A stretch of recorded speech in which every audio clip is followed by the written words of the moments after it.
Hey guys, welcome to E24। मैं हूं नवीन सिंह भारद्वाज और आपको बता दूं कि जियो हॉटस्टार लेकर आ रहा है क्रिमिनल जस्टिस। जी हाँ, मुझे याद है कि मैं कुछ दिनों पहले मैं किसी से मिला था और मैंने उनसे ये पूछा भी था कि आपकी अगली वेब सीरीज़ क्रिमिनल जस्टिस कब आ रही है, और उन्होंने मुझसे कहा था कि तुमको इसका इंतज़ार करना पड़ेगा। मुझे इस बात का बिल्कुल भी इल्म नहीं था कि वो नेक्स्ट डे ही इसका ट्रेलर लॉन्च कर देंगे अपने इंस्टाग्राम पे। जी हाँ, हमारे साथ इस वक्त खुद मौजूद हैं इस सीरीज़ से जुड़े 3 बेहतरीन कलाकार। We have Shweta Basu Prasad, we have Pankaj Tripathi and Surveen Chawla. आप तीनों का बहुत बहुत स्वागत है E24 पे। Thank you Naveen. कैसे हो? Thank you. मैं ही था। वो ऑब्वियस था। बिकॉज मैंने पूछा था उस दिन और नेक्स्ट डे रिलीज कर दिया, और मैं बोला था ये एक दिन डिले क्यों नहीं हो सकता था ये इंटरव्यू।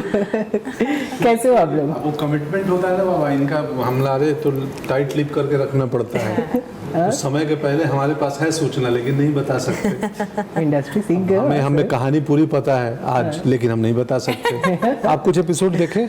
नहीं, अभी नहीं देखा है, पर मैं देखूंगा जरूर। सबसे पहले हाउ आर यू गाइस, कैसे हो आप लोग? Very good, very good. हाँ, आप कैसे? मैं एकदम बढ़िया, बस वेट किया थोड़ा सा। अच्छा, I want to ask you sir, Pankaj sir, मेरा पहला सवाल आपसे ही रहेगा। लाइक आफ्टर, क्योंकि पहले 3 एपिसोड जो बैक टू बैक आए थे, because of the Covid 3rd episode थोड़ा सा डिले हुआ था, वरना वो भी बैक टू बैक ही आ जाते। 3rd सीजन, हाँ 3rd सीजन आए थे, लेकिन इसमें है कि इसमें 2-3 साल का गैप लगा। I want to ask you कि जब इस तरह के सीजन्स बनते हैं जिसमें एक लंबा इंतज़ार करना पड़ता है, फिर भी किस तरह से जब आप लोग टेबल पे बैठते हो, आप लोग की बातचीत होती होगी मीटिंग के दौरान कि how will audience take it, because हमें पता होता है कि किस तरह से आपके किरदार ने वो किरदार को प्ले किया, लेकिन अगर गैप होता है तो फिर आपको उसमें ढलने में भी टाइम लगता है। तो हम जानते हैं कि हाँ, अगर थोड़ा सा भी एक्स्ट्रा आपने किया तो हम पकड़ सकते हैं। कहते नहीं, ऐसा नहीं किया था उन्होंने इस वाले सीज़न में, क्योंकि हम जब 4th सीज़न देखेंगे तो हम 1st, 2nd, 3rd पहले देखेंगे, फिर जाके 4th सीज़न भी देखेंगे। तो if you want to add on to this, अगर आप दोनों की like was it complicated to get into the skin of the character again after so many years, और वाज इट ईजी? नहीं, मेरे लिए 2-3 दिन होती है समस्या, शूटिंग के पहले 2-3-4 दिन तक। बावजूद अपना किया हुआ है, 1-2 साल के गैप के बाद कर रहे हैं, तो पकड़ना पड़ता है कि यार क्या बिहेवियर कैसा था उस वक्त अभी का। देखते हैं। हाँ, तो पुराने एपिसोड निकाल के 1-2 एपिसोड, अपने सीन्स, पूरा एपिसोड नहीं, मैं माधव मिश्रा के सीन बढ़ा के देख लेता हूँ, फिर समझ में आया था कि अच्छा हाँ ठीक है, ऐसा था। एक्चुअली नवीन, ये मेरी पहली बार मैंने एक्सपीरियंस किया किसी किरदार को दोबारा निभाना। यूजुअली शूट के बाद सब खत्म हो गया, उसके बाद ऐसा लगता है कि अब ये कैरेक्टर से दोबारा नहीं मिलना होगा, और मेरे लिए वो बहुत ही एक्चुअली इमोशनली ओवरवेलमिंग होता है, क्योंकि उस किरदार के बारे में मैं कोशिश करती हूँ हर चीज़ जानना, कहाँ पली बड़ी होगी, क्या पसंद क्या नापसंद, कैसे जिया है। तो it's like somebody is living inside you almost. तो मेरे लिए वो लेट गो कभी कभी थोड़ा इमोशनल होता है कुछ किरदारों के साथ। बट आई थिंक पहली बार ऐसा हुआ कि जब सीज़न 3 ख़त्म हुआ था क्रिमिनल जस्टिस का, तो बहुत खुशी हो रही थी कि लेखा से दोबारा मुलाकात होगी और दोबारा उनकी लाइफ को जीने का मौका मिलेगा। तो I was looking forward to it. हाँ, आई थिंक 1.5-2 साल बाद ये मौका मिला, but I think muscle memory होती है और आपको याद होता है, जैसे ही स्क्रिप्ट सामने आ जाता है यू सडनली रिमेंबर।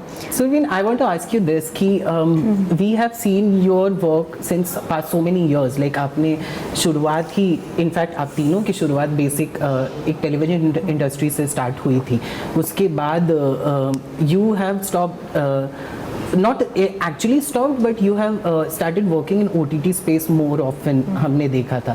हाँ, अभी एक और फिल्म आ रही है, उसके बारे में हम बाद में बात करेंगे, but is it like a conscious choice of yours to take on OTT space because you can explore yourself more on that space, ऐसा कुछ? See, it's not a conscious choice because the platform to me hasn't really mattered. उसकी उतनी अहमियत नहीं है, जैसे मैं बोलती हूँ हमेशा, कहानी फिल्म की हो, कहानी OTT की हो। हाँ, डेफिनेटली टेलीविज़न पे थोड़ा ट्रिकी हो जाता है आजकल, बिकॉज वो ऑडियंस अलग है और वो कंटेंट अलग है और उसमें कहीं ना कहीं थोड़ा बहुत रिग्रेसिवनेस है। बट आई थिंक मेरे लिए ज़्यादा एक्साइटिंग और ज़्यादा ड्रिवन क्या होता है मेरे लिए कि चैलेंजिंग स्क्रिप्ट, चैलेंजिंग पार्ट, चाहे वो फिल्म में हो या चाहे वो OTT में हो। मैंने कभी इसमें ऐसे डिफ्रेंशिएट नहीं किया है, to be very honest with you. तो या it's pretty much the same for me. और ये कॉन्शियस डिसीजन नहीं हुआ है। सी टुडे ऑल्सो, आज भी कोई ऐसी स्क्रिप्ट, जैसे अब पंजाब की बात करें, मैं पंजाबी फिल्में अभी नहीं कर रही हूँ, right. I think in my mind the kind of work that I want to do and when I step out every morning from my house, like I give this example for a lot of other things, but you know how when I haven't seen my daughter काफ़ी वक्त से या काफ़ी घंटों से, या maybe I am busy working or I haven't seen her all day, तो मेरे चेहरे पे एक खुशी आती है, राइट। जब मैं वो सेट पे जाती हूँ, मेरे लिए वो सेम खुशी उस चैलेंजिंग किरदार को निभाने से आती है। तो I want to experience that same feeling, and when that happens then it's irrelevant whether it's film or it's OTT। Pankaj sir, आपसे जानना चाहेंगे, जब माधव मिश्रा को जब हमने फर्स्ट टाइम देखा था, वी वर नॉट अवेयर कि जब अपलॉज आएगा और आपको अप्रोच करेगा, और उसके बाद फिर माधव मिश्रा के ऐसे 3 और सीज़न आएंगे, उसके बाद ये चौथा आएगा। माधव मिश्रा के भी करियर में बहुत ऐसे बदलाव आए हैं। पहले he was struggling at the first season, and उसके बाद अब हम देख रहे हैं कि उसके पास लोग जा रहे हैं कि अब आप मेरा केस लड़िए। This exactly shows how your journey has been like this, कि earlier you were also very much struggling for that, because आज लोग देखते हैं तो बात करते हैं कि अच्छा पंकज सर वसेपुर में थे या समथिंग लाइक दैट, वो आप तक भी बात पहुंची होगी। Do you also relate to that कि माधव मिश्रा और पंकज त्रिपाठी की जर्नी एकदम सेम ही रही है? बिल्कुल, मैं ये अक्सर बोलता हूँ कि मैं एक्टिंग का माधव मिश्रा हूँ। एक्टिंग फील्ड में माधव मिश्रा होते ना अगर, तो मैं ही पंकज त्रिपाठी होते, जिसको कुछ भरोसा नहीं है, जो घूमे जा रहा है। और धीरे धीरे अब इस सीजन में आप चलो इतना स्पॉइलर दे ही सकते हैं कि इनका दफ्तर भी है। हाँ, वो तो अभी दिखा तक हमें, नहीं था। जब आप डोर ओपन करते हो पीछे दिखता है। हाँ, तो ऑफिस दिखता। पहले तक एक मोबाइल वैन थी, इन पिछले सीजन में वही घूमता हुआ ऑफिस था। तो इनकी भी ग्रोथ हुई है, सिमिलर मेरी जर्नी जैसी ही है। तो यस, मैं एक्टिंग का माधव मिश्रा हूँ। Do you add on something to from your ऐसे, क्योंकि नॉर्मली हमने देखा है कि आप भी उसमें अपने तरफ से कुछ ऐड ऑन करते हो, बिकॉज होता है कि हमें जिस तरह से ब्रीफ किया जाता है, पर उसमें से आप भी अपने तरफ से अपने निजी जिंदगी से रिलेटेड कुछ आपने उसमें हाँ, काफ़ी जैसे पिछले सीजन में था वो एक लाइन थी कि भाई दीपू बोलता, अरे मेहमान जी ये देखिए 2000 फॉलोअर हो गए इंस्टाग्राम पे, कैसे? मैं बोलता हूँ एक बात बताओ दीपू, कितने फॉलोअर हो जाएंगे तो आदमी मोक्ष को प्राप्त कर लेगा? वो स्क्रिप्ट की लाइन नहीं थी। क्योंकि मैं हर तरफ देख रहा था ये फॉलोअर्स की लड़ाई चल रही है, तो मैंने बोला था पिछले सीजन में कि अच्छा ये बताओ कि कितने फॉलोअर्स हो जाएंगे तो आदमी को मोक्ष मिल जाएगा। क्योंकि एक वर्चुअल दुनिया में हम लोग लगे हुए हैं फूल की खेती करने में। तो फूल की खेती, हाँ, जमीन पे आओ ना यार, धरती पे कर लो।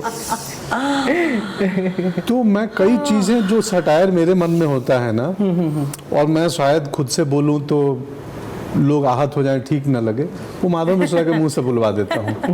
तो एक तरीके से हमारी क्रिएटिव आउटिंग भी है कि ये कैरेक्टर के मुंह से बोल देगा तो कोई वो सटायर भी हो जाएगा और किसी को पर्सनल नहीं लगेगा।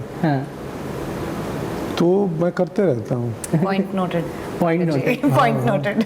जो पॉइंट इन्होंने कहा about the follower thing, because I have few friends of mine जो कि इंडस्ट्री से हैं, बिलोंग करते हैं, एंड मैंने कई बार सुना है कि दे genuinely the team asked them कि you don't have this much of followers and we can't take you इसीलिए तो बोला है on project. Have this happened with you, Shweta, or if you Surbeen, if you? हाँ यार बताओ, ये मैं भी बहुत इंस्टाग्राम पे सुना हूँ। Yes, it has. It happens with me even today because my team is after my life कि भाई। No, not team.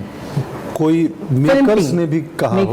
मैं वहीं जा रही हूँ वहीं जा रही हूँ कि आप ये कर रहे हैं, लेकिन हमने ना यहाँ पे पिच किया था, या वहाँ से इधर से या उधर से ना आपके लिए ये ऑफर आया था, और उन्होंने हमको बोला हम लोग कंसिडर कर रहे हैं, लेकिन ये लगता नहीं है हो पाएगा, दो वी रियली वांट हर, लेकिन ये हो नहीं पाएगा क्योंकि इनके फॉलोअर इतने हैं, which is a very sad state of affairs में। मतलब उस दुनिया में जो कंटेंट है, उस कंटेंट का राजा जो भी है, यू नो, ग्रेट, बट जहाँ पर ये डाइसेक्ट हो रहा है इन टर्म्स ऑफ कास्टिंग, जहाँ पे एक्टर और इन्फ्लुएंसर के बीच की जो लाइन है वो इतनी ब्लर हो चुकी है, वहाँ पे मुझे थोड़ी तकलीफ होती है उस चीज़ से, to be honest with you.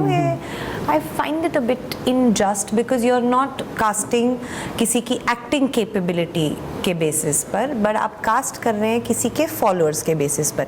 Having said that, you are being true to the business but you're not being true to the content, right because आप बिजनेस पॉइंट ऑफ व्यू से कह रहे हो इनके इतने मिलियन फॉलोअर हैं, आप अपनी जगह सही हैं, लेकिन आप कंटेंट जो आप कहानी बताना जा रहे हैं, क्या आप उसको धोखा दे रहे हैं या नहीं दे रहे हैं? ये नहीं, बट ये मैं एक पत्रकार की भूमिका हूँ, मेरे मन में प्रश्न है कि ये ब्रांड्स के लिए या फिल्म के लिए? फिल्म के लिए कास्टिंग की बात कर रही हूँ। अच्छा, कास्टिंग कास्टिंग मैं मतलब एक कदम और आगे जा चुकी हूँ। मैं सिर्फ ब्रांड्स की बात नहीं कर रही, अच्छा मैं as an actor no idea. Casting की बात कर रही हूँ। अच्छा बाबू जी। है। अब मेरे लिए मुझे ये अनजस्टिफाइड और इनजस्ट लगता है। सो मेरी ऐसी कोई टीम ही नहीं है। पहले तो I don't have anybody who tells me क्या पोस्ट करना है क्या नहीं। not about that, sorry, No, I know. it's about the film. I know. I'm coming to that. So, firstly, I don't have anybody to tell me what to post, not what to post. मैं social media जब कुछ बहुत अच्छा होता है या काम से रिलेटेड ही पोस्ट करती हूँ और उसके बाद मैं डिलीट कर देती हूँ। I don't even have it on my phone. अगर मेरी कास्टिंग मेरी फॉलोइंग को लेकर हुई, अगर रातों रात 5-10 मिलियन पहुँच भी गए तो I don't want to work with them. अगर ऐसे लोग हैं जो कास्ट करना चाहते हैं based on following, as an artist मेरी मॉरल्स अलाउ ही नहीं करेंगे उनके साथ काम करने के लिए, चाहे मुझे 2 साल में एक काम मिले, but I'd rather work with somebody जो मुझे मेरिट पे कास्ट करे। तो because it's very transient in nature, आज इतना फॉलोइंग है कल उतना फॉलोइंग हो जाएगा, and it is unfair. But अगर कभी भी मेरे पास ये आता है कि I am not ever part of that conversation, ना मुझे मेरी टीम बताती है क्या पोस्ट करना है कब करना है। हाँ जी, उस जियो हॉटस्टार बताते हैं कि अब ट्रेलर डाल दीजिए, अब टीजर डाल दीजिए। हाँ, मेरा भी एग्जैक्टली लाइक यू सी, मैं पोस्ट नहीं करती हूँ रेगुलरली, और मैं रहती भी नहीं हूँ सोशल कभी media. I don't think hardly किसी ने बोला होगा तो मैंने जाके कमेंट सेक्शन में कमेंट भी पढ़ा होगा। मैं कमेंट भी नहीं पढ़ती हूँ, मुझे कोई फर्क नहीं पड़ता है, लेकिन फर्क तब पड़ता है कि मैं ऐसा सोचती हूँ कि अगर मान लो आप उस सोच विचार के होते जहाँ आपको लगता नहीं यार मुझे पोस्ट करना है, वो जबरदस्ती कोई पीछे से बोल रहा है, मैं तो बोल चुकी मेरे डीएनए में ही नहीं है।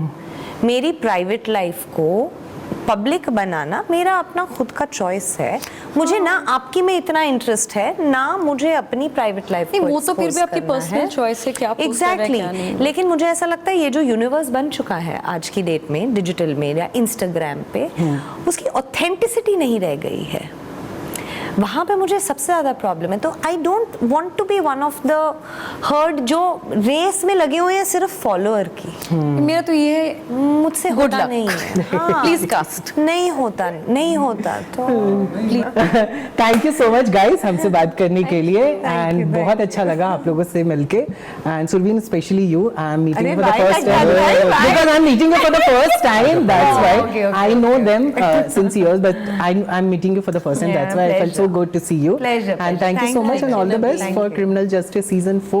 Thank you so much. 29th में जियो हॉटस्टार।